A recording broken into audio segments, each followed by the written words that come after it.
আচ্ছা, এখন যদি আমরা কেবলের আরেকটা ম্যাথ দেখি, দেখো ম্যাথে কি বলছে যে এই ম্যাথটা সাসপেনশন কেবল 2 পয়েন্ট আছে, এ আর বি পয়েন্ট আছে, এটা এখান থেকে কী করতে বলছে, ম্যাক্সিমাম টেনশন কত আছে কেবলের ওইটা বের করতে বলছে। এই কেবলটার মধ্যে ম্যাক্সিমাম কত টেনশন আছে ওইটা বের করতে বলছে। আর কি also find the length of the কেবল, আমার কেবলের যে লেন্থটা আছে ওই লেন্থ আর ম্যাক্সিমাম টেনশন এই দুইটা জিনিস আমার এখান থেকে বের করতে বলছে। আচ্ছা ফাইন, এখন আমরা কী করবো, এই কেবলের ম্যাথগুলো করার সময় দেখো এই দুইটা কিন্তু সেম ইকুয়াল পয়েন্টের মধ্যে নাই।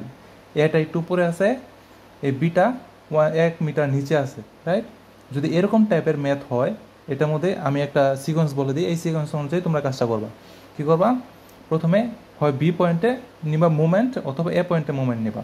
আমি আগে বলে দিই যে তুমি বি পয়েন্টে প্রথমে মুভমেন্ট নিবা যদি এরকম অবস্থা থাকে, যদি সেম লাইনে না থাকে কেবলটা, প্রথমে কী করবা, বি পয়েন্টে একটা মোমেন্ট নিবা। অথবা একটা কাজ করতে পারো, কাজটা কি দেখো, এখানে এইচ আছে, এই এইচে এইচ বি এই দুইটা আমার সমান, এটা লিখবা কোশ্চেনের মধ্যে, এই খাতার মধ্যে। এইচে এইচ বি দুইটা সমান, তারপর ভার্টিক্যাল রিয়াকশনগুলো নিবা। ভার্টিক্যাল রিয়াকশন কি, আর এ আর আরবি এই দুইটা উপরের দিকে আছে, দুইটা প্লাস, আর এ প্লাস আরবি দুইটা লিখবা। আর নিচে দেখো তো 2T 4T 5T 3T আছে, রাইট? নিচের দিকে আছে। তারপর প্রথম কি লিখলা, H A is equal to H B is equal to H, তারপর কি হলো ভার্টিক্যাল রিয়াকশনগুলো নিলা, R A plus R B is equal to এই সবগুলা লোড, রাইট? তার মানে দুইটা স্টেপ তোমার শেষ। এখন তোমার কি রিয়াকশনগুলো বের করতে হবে। তুমি এই পয়েন্টে একটা মোমেন্ট নিয়ে নিলা, এই পয়েন্টে মোমেন্ট নিলে কি হবে, আর এর মানটা তুমি এখান থেকে বের করে ফেলতে পারবা, রাইট? এই পয়েন্টে তুমি মোমেন্ট নিলে। এখন আমার কি এইচ এর মানটা বের করে, বাকি আর এর মানটা বের করতে পারবো না, যেহেতু আমার এখানে এইচ এর একটা ইকুয়েশন চলে আসবে, একটা ইকুয়েশন দ্বারা করবে। যেমন ধরো এই ম্যাথটার মধ্যে দেখায় H A is equal to H B is equal to H, right? তারপর যে ভার্টিক্যাল যে আমি কথাটা বললাম, R is equal to R B, এই মানটা আমি এখান থেকে নিলাম। তারপর কি এম বিতে আমি মোমেন্ট নিতে বলছি, রাইট? এম বি পয়েন্টের মধ্যে আমি মোমেন্টটা নিলাম। মোমেন্টটা নিলে আমার এরকম একটা ইকুয়েশন চলে আসবে, আর এ আননোন, এইচও আমার এখান থেকে আননোন। এখন এখান থেকে আমার মানটা কীভাবে বের করবো, তারপরে কি করবো আমি, এখন দেখো তোমার কোশ্চেনের মধ্যে যে পয়েন্টের মধ্যে আবার একটা এরকম সেক দেওয়া থাকবে, দেখো সেক দেওয়া আছে সি এর মধ্যে 1 মিটার। তুমি যদি এখানে দেওয়া থাকতো বা যেখানে দেওয়া থাকতো ওই পয়েন্টটা তুমি নিতে, যেহেতু এই পয়েন্টের মধ্যে আমার সেক দেওয়া আছে, এই পয়েন্টটা আমি নিবো, এইটুকু আমি কী করবো, বাদ দিয়ে দিব। তুমি এই পয়েন্ট চাইলে এই দিক নিয়ে কাজ করতে পারো, এদিকে ক্যালকুলেশন অনেক বেশি হবে। আমি কী করবো, আমি রাইট সাইডটা ওমিট করে দিব, আমি শুধুমাত্র এই পার্টটুকু নিয়ে আমি ক্যালকুলেশন করব। দেখো এই পার্টটা আমি এখানে ড্র করে ফেলছি। ড্র করার পরে আমি কী করবো, এই সি পয়েন্টের মধ্যে অথবা এ পয়েন্টের মধ্যে একটা মুভমেন্ট নেবো। আমি সি পয়েন্টে নেই, সি পয়েন্টে ধরো একটা মুভমেন্ট যদি নেই, আমার এরকম আবার ইকুয়েশন হয়, আর এ আর এইচ থাকবে এখানে, ঠিক না? তার মানে দেখো এইটার মধ্যে আর এ আর এইচ আছে, এটার মধ্যে আর এ এইচ আছে, এই দুইটা যদি আমি সলভ করি, এখান থেকে আর এর ভ্যালু আর এইচ এর ভ্যালুটা আমরা এখান থেকে পেয়ে যাব। তার মানে আমি এখান থেকে দুইটা রিয়াকশন পেয়ে গেছি। যেহেতু আর এ জানি আমি, তার মানে আমি এখান থেকে আরবিও বের করে ফেলতে পারবো। যে এখানে ভার্টিক্যাল রিয়াকশনের যে একটা ইকুয়েশন ছিল, এটা থেকে আমি আরবি এর ভ্যালুটা, আর এর ভ্যালুটা যদি এখানে বসে দিই, তার মানে এখানে আরবি এর ভ্যালুটা আমি এখান থেকে পেয়ে যাব, রাইট? আর এখানে যে টি দেওয়া আছে কোশ্চেনের মধ্যে, এই টিটা তুমি সরাসরি তুলে দিতে পারো। কেন বলতাম, এখন আর এ প্লাস আরবি আছে, ঠিক না? তুমি ধরো এটার মান এক্স টি ধরলাম, এটার মধ্যে ওয়াই টি ধরলাম, রাইট? ধরে নিলাম সাপোজ আর এর মান এক্স টি, এটার মান ওয়াই টি, এই সবগুলোর সাথে তো টি যোগ করা অবস্থায় ছিল, এই সবগুলো থেকে আমি টি কমন নিতে পারতাম না। এখানে এক্স টি ওয়াই টি থেকে আবার টি কমন নিতে পারতাম না, তার মানে টি দুই সাইড থেকে আমার ক্যান্সেল। তার মানে এখানে যাই থাকুক ওইটা নিয়ে চিন্তা করার কোনো কিছু নাই, এটা বাদ দেওয়া যায় সরাসরি। আচ্ছা ফাইন, তার মানে আমি আর এ আর বি এইচ সব কিছু বের করে ফেলছি। এখন এখান থেকে কি ম্যাক্সিমাম টেনশন আমরা বের করতে পারবো না? ম্যাক্সিমাম টেনশনের ক্ষেত্রে আমি কি বলছিলাম, আর এ আর বি দুইটা ভার্টিক্যালের মধ্যে সবচেয়ে বড় যেটা আছে ওইটা নিব, আর হরাইজন্টালের মধ্যে যেটা বড় আছে ওইটা সবচেয়ে নিয়ে এভাবে root vertical square plus horizontal square করলে আমার কি এখান থেকে যে মানটা পাবে এটা হলো আমার ম্যাক্সিমাম টেনশন। ম্যাক্সিমাম টেনশন পেয়ে গেছে। এখন কি আমার বের করা বাকি আছে, আমার লেন্থ কতটুকু আছে, আমি লেন্থটা আমি কীভাবে বের করবো। লেন্থটা বের করার জন্য আমার কি প্রতিটা পয়েন্টের মধ্যে আমার সেক বের করতে হবে। আমার সেক কতটুকু আছে ওই সেকটা বের করতে হবে। সেক বের করে আমার এই লেন্থগুলো যোগ করতে হবে। চলো দেখি কীভাবে বের করি। আমি অলরেডি কী করছি, সি পয়েন্টের মধ্যে মোমেন্ট নিয়ে নিছি, আর এটার সেক 1 আমি জানি। এখন আমি এটার যে কতটুকু সেক হয়েছে এটা তো আমি জানি না, ঠিক না? ওইটা আমার এখান থেকে বের করতে হবে। কীভাবে বের করবো, ঠিক আগের মতো আমি কী করছিলাম, এই সেগমেন্ট নিয়ে প্রথমে ক্যালকুলেশন করছিলাম। এবার কী করবো, আমার ডি এর এটা জানা দরকার, ঠিক না? তার মানে আমি কী করবো, আমি রাইট সাইডে ডি পয়েন্টের এই দিক আমি বাদ দিয়ে দিব, আমি এই সেগমেন্টটুকু নিয়ে কাজ করব, ঠিক আছে? এই সেগমেন্টটা যদি নিয়ে কাজ করি, আমি ডি পয়েন্টের মধ্যে যে মোমেন্ট নেই, ঠিক আছে? দেখো 2T ইন্টু কত আসবে, 4 আসবে এই পয়েন্টের মধ্যে, 2T ইন্টু 4, রাইট? আর এ এটা কি ক্লকওয়াইজ, আর এ ইন্টু 8, এই যে এইচ যে আছে, এইচ কতটুকু নিচে নামে আমার কিন্তু ডিস্টেন্স কিন্তু এখানে জানা নাই, সেকেন্ড ডিস্টেন্স কিন্তু জানা নাই। তার মানে কি এটা anti clockwise, minus H into Y D ধরলাম এটাকে, রাইট? দেখো সেম জিনিসই লিখছে এখানে, minus H into Y D 2 × 4 2 × 4 RA × 8 distance RA × 8। এখন দেখো আর এর মান জানি, এইচ এর মান জানি, এখান থেকে ওয়াইডির মান আমরা ইজিলি পেয়ে যাবো, রাইট? তার মানে এখান থেকে যে কতটুকু আমার সেক হয়েছে ওটা আমি পেয়ে গেছি। ঠিক সেমভাবে এটার তো আমার জানা নাই, রাইট? এটা কী করবো, আমি এটুকু বাদ দিয়ে দিব, আমি এটুকু নিয়ে ক্যালকুলেশন করবো।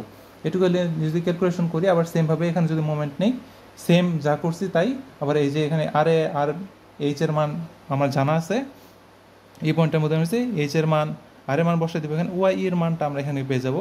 ঠিক সেমভাবে আমি এফ এর সেকটাও আমি জানি না, এই পয়েন্টের মধ্যে মোমেন্ট নিব, এই পুরোটা যদি মোমেন্ট নেই এখানে ওয়াই এফ এর মানও আমি এখান থেকে পেয়ে যাবো। এখন টোটাল সেক আমার কতটুকু হয়েছে আমি কী করছি, বের করে ফেলছি। এখন আমার কাজটা কি, আমার যে লেন্থ আছে যেমন SC, CD, DE, EF, BF, এই লেন্থটুকু আমার যোগ করতে হবে, রাইট? এই বাঁকা লেন্থটুকু যদি যোগ করতে পারি তাহলে আমার টোটাল কেবলের লেন্থটা আমার এখান থেকে বের হয়ে যাবে। তার মানে আমি এসি বের করলাম। মেন কথাটা কি, মেন কথাটা হলো এটা আমার একটা সমকোণী ত্রিভুজের মতো চিন্তা করে নেওয়া হয়েছে, পিথাগোরাসের উপপাদ্যের মতো ব্যাপারটা আর কি। যেমন ধরো এটা যদি ভূমি ধরি, এটা যদি লম্ব ধরি, এটা যদি ভূমি ধরি, এটা হলো অতিভুজ, এই সিস্টেমে চিন্তা করা হয়েছে, রাইট? তার মানে দেখো এসি যদি আমি অতিভুজ ধরি, তার মানে দেখো এখানে লেন্থটা আমার কত আছে, এই যে এইটুকু আমার কতটুকু আছে, নিচে দেওয়া আছে 4, রাইট? 4² + 1²। যদি এখানে বের করে দিই তাহলে কি সরাসরি আমার এখান থেকে যে এই এসিটা আছে, এসিটা আমি পেয়ে যাবো। দেখো 4² + 1², রাইট? এখন পরেরটার কথা যদি চিন্তা করি, আমার এই সিডির লেন্থ কতটুকু হবে আমার, দেখো নিচে 4² আছে, রাইট? √4² আমি রাখলাম এখানে, √4² আমি এখানে রাখলাম। এখন এটার ক্ষেত্রে আমি কি করব, সহজভাবে যদি ম্যাথটা ক্যালকুলেশন করতে বলি, আমার এখানে এই যে ওয়াইডি যে বের হয়েছিল, রাইট? এই যে ওয়াইডি, নিচে কি করব, আমি নিচের যে ডিস্টেন্স আছে এই নিচের ডিস্টেন্সটা আমি রাখবো √4²। যদি এখানে 5 থাকতো এখানে 5² লিখতাম, রাইট? প্লাস এখানে যে ওয়াইডির যে ডিস্টেন্স পাইছি এটা মাইনাস এই যে এখানের যে সেক, এই দুইটার সেক বিয়োগ করে স্কোয়ার করবো। দেখো ওয়াইডির কত ছিল, 58/33 - 1² 1 কত, এই যে সি এর মধ্যে যে সেকটা ছিল ওইটা হোল স্কোয়ার দিলে আমি যা পাবো এটা কি আমার সিডির লেন্থ। ঠিক একইভাবে ডির লেন্থটা আমি কীভাবে পাবো, নিচের যে ডিস্টেন্স আছে √4² প্লাস ওয়াইয়ের যে সেক মাইনাস ওয়াইডির সেক হোল স্কোয়ার।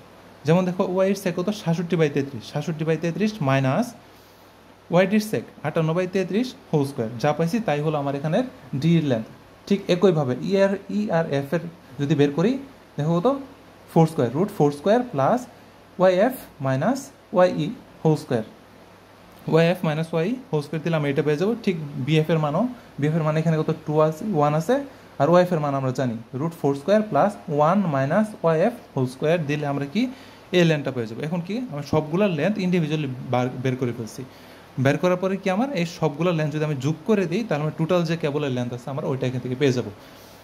প্রথমে যদি বলি যে শর্টভাবে যে ম্যাক্সিমাম টেনশন যদি বের করে, ম্যাক্সিমাম টেনশন বের করতে হলে আমার দুইটা জিনিস জানা দরকার, আমার ভার্টিক্যাল রিয়াকশন বের করতে হবে, হরাইজন্টাল রিয়াকশন বের করতে হবে।